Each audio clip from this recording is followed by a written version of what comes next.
Wong ngemis kepethuk wong Bambung iki. Nah.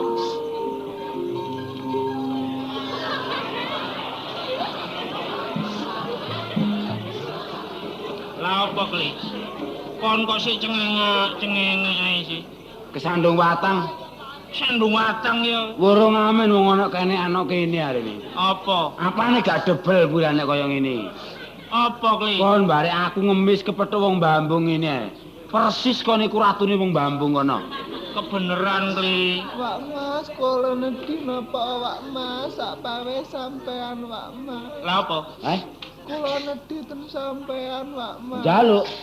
Nggih. Masa kon iku gak ngerti kok gak mambu kon niku Enteng. Masa kon gak mambu selening-selening kon. Delengen apa sampai mambu pencit ngene adakno njaluk. Sampeyan niku medine blantik bae Wak Mas nggih. Blantik? Nggih, Bek. Iya ngono iya. Iya, blantik jaran aku. Ki apa jaran kepang iki? Oh, pecah dope wisan. Ngawur ae ngene. Iki apa lho? Wong arek kaya ngono kok pecah iku lho. Wong melek ngono lho, Kli.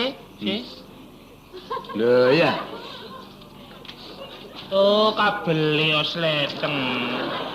Gendeng kon niku kabel sleten ya apa cek niku? Ngene arek lho ya. Iya, iya. Kon niku gak ndek omah kon niku. Kula mboten gadah omah Wak Mas. Kula niki nek turu nggih sak nggon-nggon. Kadang niku nggih ten hotel Perko barang Wak Mas. Kemini omong arek iki.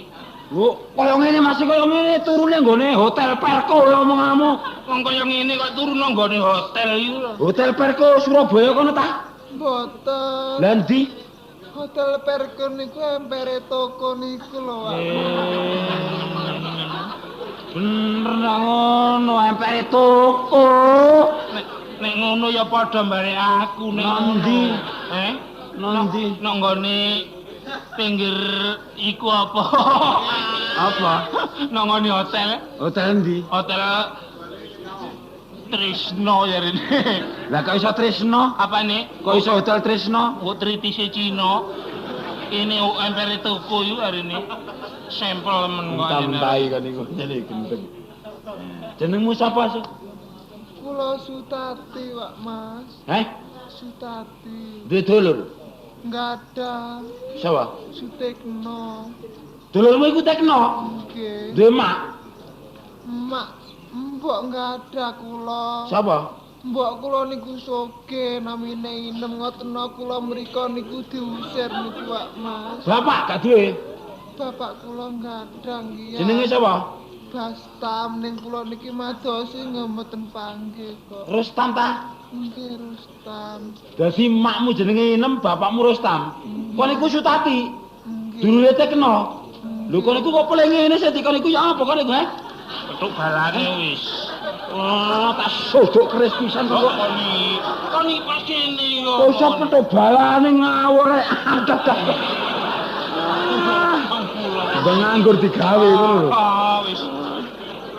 Lah sampeyan iki sinten? Aku atekle ya. Lho, Pak Tekle. Aku atekle lha iki warakno. Lho, Pak njuk duwike apa, Pak? Mbok. Etes.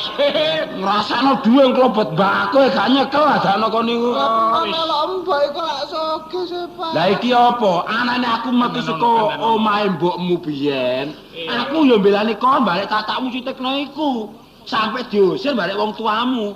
Ya wis ngene iki akhire Pak Tekle, dengen. Apane gak Nah iya. bedu balik kon ngene. Nurut omonganmu. Male mak mbambung pisan iki. Bambung masih bambung ngene aji omonganmu. Lah iya kaya mbak iki lho wong sugih kaya ngono karo anakku ya mentolo ngusir to Pak. Lah iku apa wis kadung anu ketutupan donya iki apa? Lali barek kon barek aku. Lah sing darane wong tuwa kaya nganti lak karo anak, kaya lali karo anak perkara donya to Pak Tek. Lah iya kok mbalik anake dhewe kok sampe lali bayangno ta. Lah iya. Nek gak kakean donyane lak wis angkane. Wis aja kon susahno maneh, pokok kon barek patekle gombol dadi situk. Wah wis. Nek wis kelompok diobong wis. Nambahi bola iki. Nambahi bola.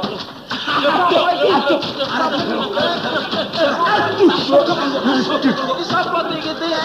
Iku Pak Dekel karo Paratno. Katene njuko tes di. Apa sih? Iku Pak Dekel karo Paratno sing nulungi awak dhewe biyen. Pak Dekle Iya, karo sing melok mbok Pak biyen. Deratno sing nggone omahe mbok sing apik. Iya. Lho nggih, ngapurane Pak De. Aprek. Wong mari diwasuh ngapurane.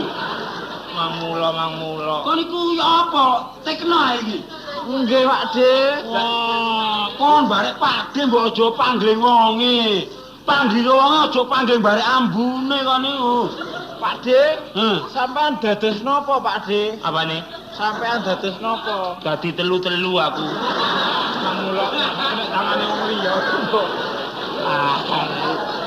Kon niku kakean kode iya apa kon niku? Kok iso ngomong dadi telu-telu iki lho. Lah prasamu kon iki dadi apa? Wis biasa dagang ta apa? Wong dagangnya ndelok potongane. Kula sakniki tumur sampean Pak De. Melok. Nggih Pak De. Ya apa nek kira? Enak wisan enteng. Iya. Kancane akeh. Anggota iku kelompok no ae no wis ta. Wis nglumpuk. Karuane Ayo nglumpuk nang nggone nisor tertek. Nek ono banjir cek enak. bareng. Wah, alup-alup iki apa kon niku? Saiki wis ngene. Iya. Ya apa? Tinimbangane wong loro. Heeh. Amen jaranan.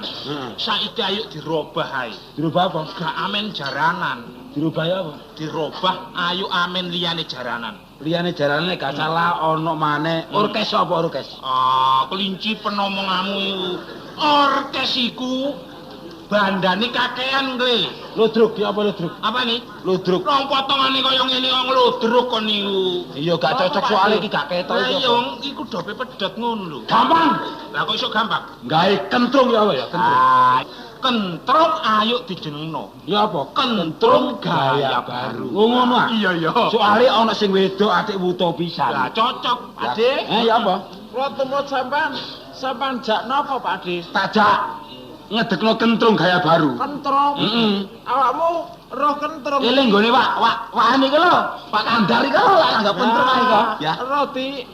Aku nek ro ya ora ro, tek nek krungu ya krungu wong aku. Sing ngerti sing tok dong karo Kangking lodin tuh. Ngono lho. Iya. Iya aku. Kula dereng saged latihan Pak De. Ya latihan dhisik. Latihan Pak De. Kok ono ngarep. Nggih Pak De nggih. Ditatikno kene. Ditatikno mburine. Gak ngono kok nglumpukno tegesan kanggo apa sing ngene iki? Didol Pak De. Didol iya kudu ngono ah. Ya ngono. Sing Wong urip iku nek ekonomi enak. Kon nek utun kita enak. Iya iya. Kon nang ngene mburi. Oh iya. Iki dikendero kali marino ya. Apa nih? Wis gak kanggo iki wis Koni ngawur ae. Simpenen meni-meni bekne tenterung gak payu. Ayo latihan. Ayo ayo.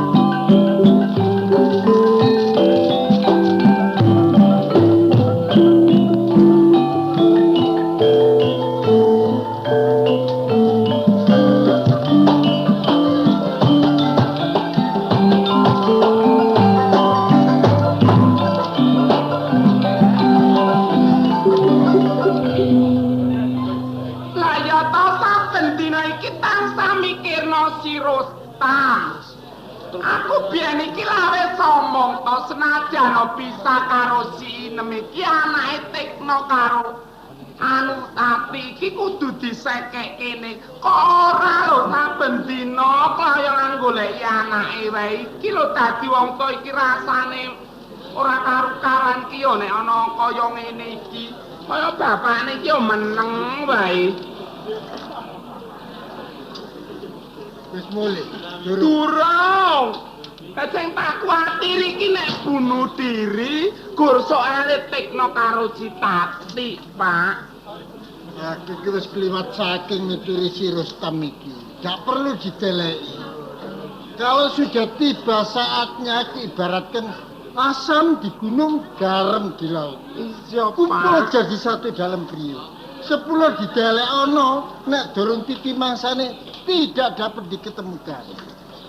Sing tak kuwatir iki ngene lho. Pak, nek ana bahaya sewaktu-waktu, lho bocah iki jurno endi parane kaya tikno karo si Tati. Kene ta wis kliwat. Dengan perantaraan polisi, Iya, Pak. perantaraan ragam, toyo wis. Iya, kaya sampean iki ora kurang-kurang ngono. Piye iki? Aku rumangsa jubek, Kang. Goleki anakku. Nganti aku nyang pers, nyang radio. Rong dina iki durung ana berita. Iku wis padha wae. Nalika awakmu digawa polisi, ya, bekas barek aku. Delek ana keponakan Riko kan. Iki wis perantaran polisi. Pers. Uga radam radio amatir. Iya. Komentari tak kongkon supaya menyiarkan siapa yang berketepatan anak sekian ukurannya namanya ini dan itu supaya diserahkan kepada saya rumah nomor sekian di dan ini. Tapi beres. Ya, jane sampean iki yo kleru kabeh. Iki lho. Ayo nganti pirang-pirang tahun lho. Iya lah kaya dipasrane Mbak Yu. Mbak Yu ki ora duwe anak. Lho kae sapa? Ya mangan dhisik, durung mangan to. Lah iya mangan. Pak, kentrong apa? Monggo mriki, kentrong anget. Kentrong anget, Pak. Teh Pak. Kentrong anget, Pak. Alah, terkentrong. Idep-idep kita nanggep kentrong kene ana hiburane sih. Iya, ujar ya, Pak. Mriki. Mbak. Mangga. Mangga nak. Tarane wong amen iki ngene to, Pak, dilonteng-lonteng ngene. Mriki. Amen, Pak. Amen napa niki? Kentrung, rentung, kentrung. Iya.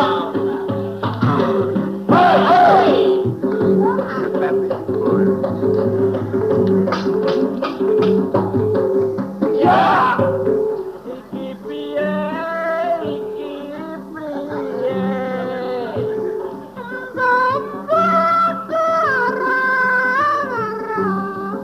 Aku monon ora tae. Lakare ngono. Sangano ae. Rusak kene. Kentrong durung lakone badokane ae. Lah ya kok mangan wae. Terus ya Pak De. Terus kok mangan wae.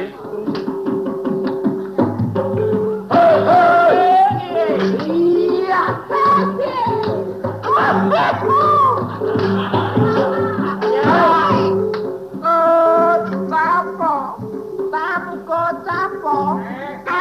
Capono. Gila tono. Gawe ora tok ngene. Mungkin kota-kota kok kecap ono iki lho. Lah iya kecap. Berarti nimbangane kecape untal ae lho dilakon ae. Panganane tok omane niku. Kecap gecer-gecer Varian-varian. varian.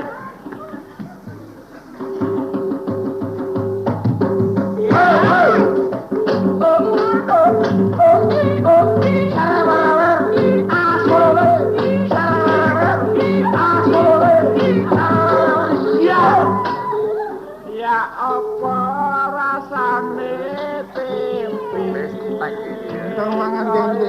ayo madu tumbuh rawon tempe kaya ngene wong ora duwe kaya wayang ati anggulan kon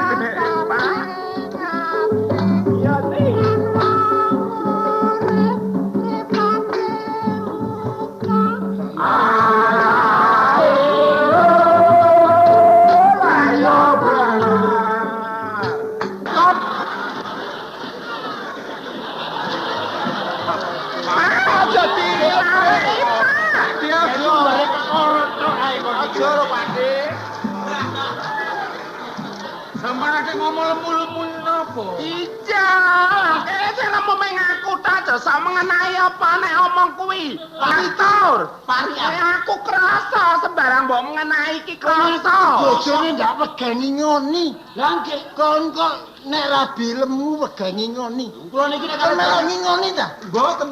ayo. Aja. Aja diurus sabar, Bar. Kok kono nggawa Kula niki sampe lemu-lemu.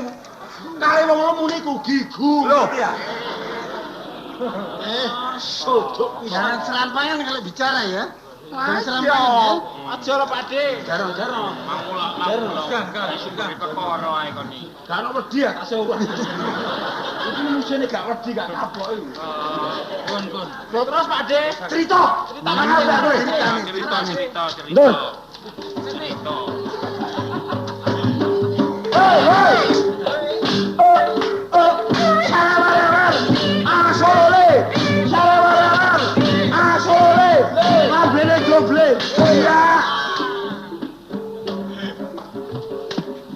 Ana ing sawijining dina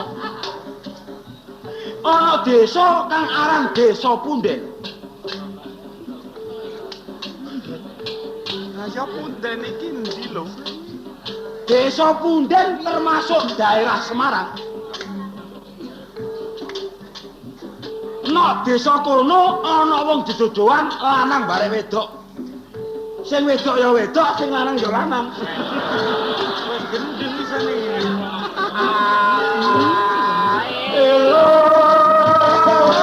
Iya benar. Kocap kacarito. Nyeritaken lampahe tiang wedok kali tiang lanang. Sing lanang jenenge Rostam, sing wedok jenenge Inem. Duwe anak loro tapi barek Sutekno. Sing wedok jenenge Inem le dadi wedok kae cilik. Larto sabdo digawe.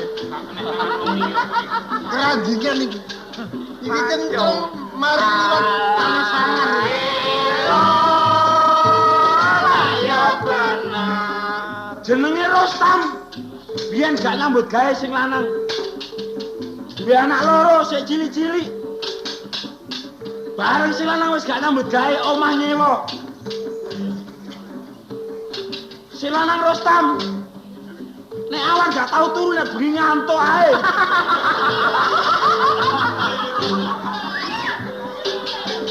Gak mari-mari nih gak dikecel jero pecel.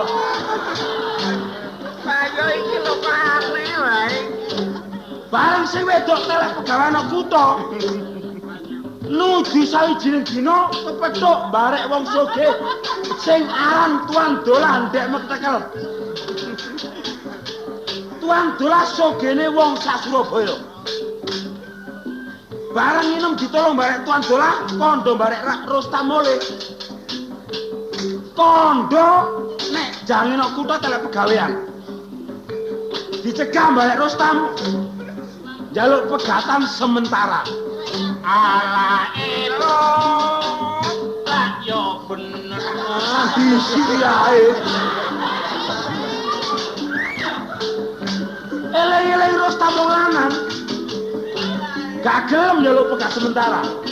Ndelok klatane wong wedok sing kaya kono mang. Nek tak pikir ya gak bener ya, Wan. Wong lanang jenenge Rostam iku wong lanang sing mlempem. Sing wedok ojol teko rumah tangga kono. Rostam minggat, anake loro minggat pisan. Busana inem nak kutha. Dadi wong sing sugih jenenge Dilih. Raden Ajeng Erna. Buruhe siji cekle loro Ratno. Bareng itu kono mapan. Ketekan anake Rostam sing jenenge Tati barek Sutekno. Bareng Tati mlono barek Sutekno diusir karo anu sapa tuh Bang? Erna. Bareng wis ditondong, bature loro ngelangi pisan, ditondong pisan. Mandek sik, mandek. Ana apa? Mandek. Ketua rombongan sinten iki? My name is Teklai.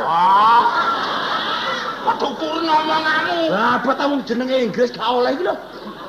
Suwe ngentrung niki. Yes. Semangat sik. Napa? Sampeyan nek ngomong pun sengak-sengak lho sampean lho. Kula niki berjuang temen-temenan sampean. Pun anu lho sampean pun goyang kali kula lho. Niki kula takon iki soal Sing cerita. sabar, ditakoki niku sing sabar. Wah, iki Aku darah budak. tinggi. Soal cerita niki. Kan pun murang-muring. Napa? Sampeyan mimpin ngentrung niki pun suwe. Empun mulai zaman Majapahit punten kula. Ngomong sampean. Lho nggih kok kemputrung gaya baru ngene iki. Pimpinane Pak Tekle ngene iki kula niki lak ngoten ah. Oh. Lan apa sih? Enten nomor induke. Oh enten. Mpun nggih kode wingi metu 85 ya. Kok kode sama nek napa sih? 2285 nomor induke pun metu wingi ngeban. Saking kebudayaan nggih. Kebudayaan asli Kota Madya Surabaya. Nggih, nggih. Lan apa? Soal cerita sakniki. Nggih. Cerita sing sampean ureaken niku wau. Nggih. Niku cerita carangan napa cerita Lho kisah nyata niki. Kisah nyata pancen ini. kisah nyata? Kisah nyata. Sumerep dhewe sampean. Napa mboten sumerep? Wong nek wis weruh kudu ngomong, nek ngomong kudu weruh lak ngoten ah. Wah iki ngendek-endek kesenian iki jenenge iki. Wah, Niki berhak ta kula takon soal kula sing nanggap. lho nggih, pokok bayarane tetep ngoten mawon kula niki. Sakniki kula takon. Napa? Tiyang sing namine Rustam kali Inem Nggih, sing gak ada anak loro, nggih. Sutarto kali. Sutati kali Tekno. Nah, Sutarto kali Tekno. Niku tangga kali kula Rustam niku. Tangga tunggal gedhe kali kula. Tonggo sampean? Nggih, malah inem biyen cilikane dipacokaken kali kula. Nunu gangsir wong loro kula kali inem biyen. Terus dirabi kali Rustam duwe anak loro Tati kali Tekno. Sampeyan iki tekle sing pundi sih? Lho, Tekle asli enten jeneng Tekle sing ngembari kula, ajane ya napa sampean niku? Tekle. Nggih, enten sing ngembari kula niki. Oh, pangling sampean kali kula. Sinten? Kula la Rustam. Lah, Rustam punden. Tam. Oh, kle. Wah, kon iku kowe kene. Wah, kon iku apa ae lah. Wah. Apa wah? Iki kene ngragoi dhuwit iki. Wah. Tam, panjere ditam, kontekno ngono. Panjer apa? Mangan-mangan sik. Jerono panjer barang iki. Kon iki apa? Aku takon anakku saiki apa? Lho, ya apa? Lah iki Kok apa? jarang? Bareng inem nok kota, wis duwe bojo jenenge Tuan Dolah. Anakmu Tati barek Tekno iku mrono diusir, aku diusir pisan. Lah saniki anakmu Tekno barek Tati melok aku. Lah iki lak Tati, lah iki lak Tekno. Iki anakku. Nah, iki bapakmu. Aku ora potane tanggo. Pati. Nono. Lah apa kok iki? Lah sing bayari aku ki sapa nang ngene iki lho? Iya wong kaya ngene hari ini. Mangan. Ini. Enten mangane. Yo mangane wis.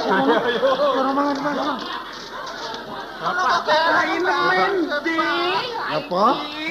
Kakek ngomong apa? Bapakmu aku iki bapakmu.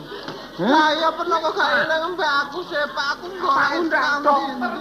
Suwe bapak golek kowe iki karo kakekmu. Aku tak ngundang dokter. Iya iya iya.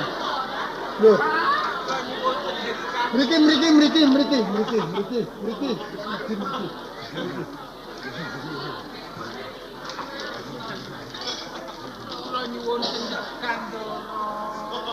Ora pangling aku iki. Inem to iki. Mas Lah, Rustam. Mas, aku dosa, aku jalan surah pira-pira kesalahanku ya, Mas. Kok nganti koyo ngene to. Aku ini menawa aku sing salah karo kowe, Mas. Aku jalan sepura pira-pira kesalahanku. Percuma kowe njaluk sepuro karo aku. Iki lho dununge wong sing berbuat salah. Ngerti kowe? Yolah anakku ndi? Tekok kowe karo anakmu iki lho, anakmu nganti koyo ngene. Di, sapa Pati? Tekno. Tekno.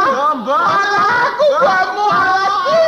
Kowe tabrak aku iku karo sembah penakaya mentala karo aku dosa karo kowe iki. Kowe nganti wuta kaya ngene iki aku sing nyebabake. Mula sampe aku sengaja nang kowe anakku, aku jalan sepura karo kowe ya teh. Ya mbak. Ya mbak aku iki jalan sepura karo mbak ya. Iya, Kang. Wis inem tekan nyanggone rene.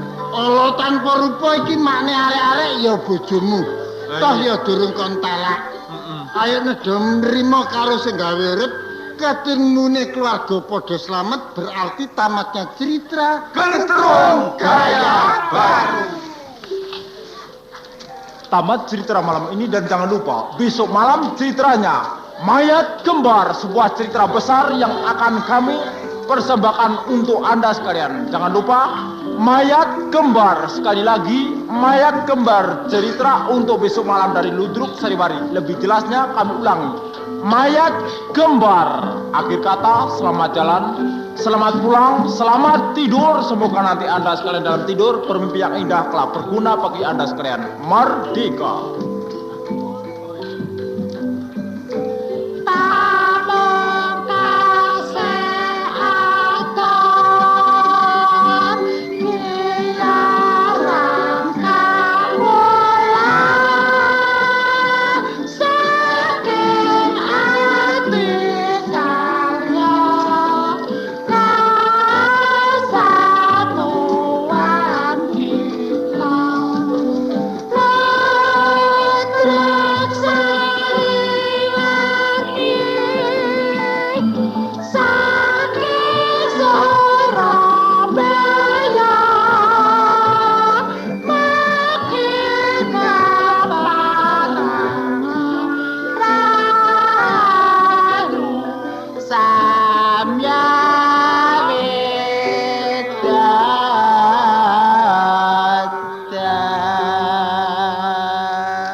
Mari kawan